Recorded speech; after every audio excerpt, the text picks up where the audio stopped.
এই মিজানুর রহমান আজারী এত সাহস সে কোথায় পায়?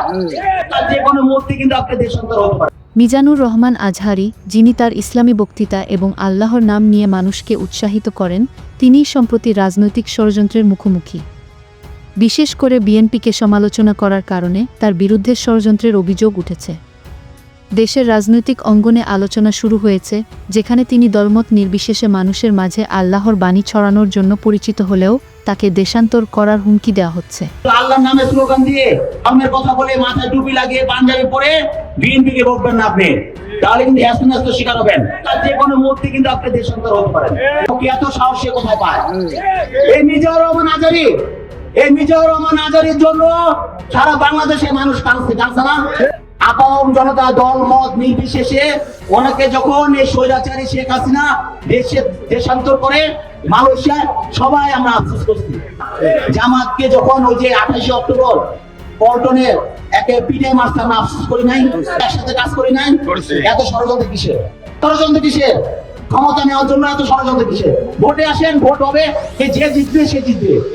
ভোটে আসেন, দুঃখ প্রকাশ করতে হবে, কারণ উনি একটা মাথায় টুপি লাগায়া এই যে দল মত নির্বিশেষে সারা মানুষকে আল্লাহর নাম বলে ভালোবাসা অন্তরে জামাতের পক্ষে কথা বলেন। আপনি এই জামাতের পক্ষে কথা বন্ধ করেন। দেশে মানুষ যেভাবে আপনার এই যে মাহফিল করে, মাহফিলে কিন্তু আপনি হ্যাস্ত শিকার হন এই মুসল্লিদের কারণে। কারণ এই মুসল্লি কিন্তু বিএনপিকে পছন্দ করে, এই মুসল্লি কিন্তু অন্য সংগঠনকে পছন্দ করে। কিন্তু আল্লাহর নামে স্লোগান দিয়ে ধর্মের কথা বলে মাথায় টুপি লাগিয়ে পাঞ্জাবি পরে বিএনপিকে বলবেন না আপনি, তাহলে কিন্তু হ্যাস্ত শিকার হবেন। তার যে কোনো মুহূর্তে কিন্তু আপনি দেশান্তর হতে পারেন। সুতরাং সাবধান হয়ে যান। ওই যে কামরুল, গমচোর কামরুল, আমলিকে ডাকু কামরুল, গমচোর কামরুল, ওই যে টিভিতে দেখা গেছে না, টিভিতে উঠতে গিয়ে লিফট বন্ধ। লিফট বন্ধ না নাই না, লিফট নষ্ট হয়ে গেছে। কোনটা? সে ভুলে গেছে। এই বিএনপি কি পরিমাণ নিপীড়ন নির্যাতন চালিয়েছে, পায়ে গুলি করে তাকে ল্যাংড়া সিএমএম কোডে নালতলা উঠিয়েছে না? লিফট নষ্ট, কারেন্ট বন্ধ করে ওই যে আমাদের অন্তর্বর্তীকালের সরকার ইউনুসকে পায়ে হেঁটে 9 তলায় উঠিয়েছে।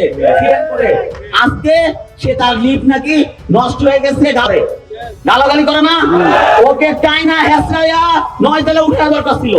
আমাদের পুলিশ ভাইরা কিন্তু তা করে না। এখন সব হলো ছাত্র দল। প্রশাসনের কাছে গেলে বলে সে একসময় ছাত্র দল করছে। আপনি কখনো শুনছেন? আমাদের মা ভাই বোন বাচ্চারা যে থানায় গেলে নিপীড়ন নির্যাতন চালায় দেখার জন্য যদি বলে, তখন কোন পুলিশ বলছে যে ভাই আমি ছাত্র দল করছি, আপনি শান্ত হন, আপনার ভাইকে আমি দেখে রাখবো, বলে নাই। এখন সব ছাত্র দল। আমি যাকে জিজ্ঞাসা করি সকলে সব প্রশাসনের লোক এবং ছাত্র দল।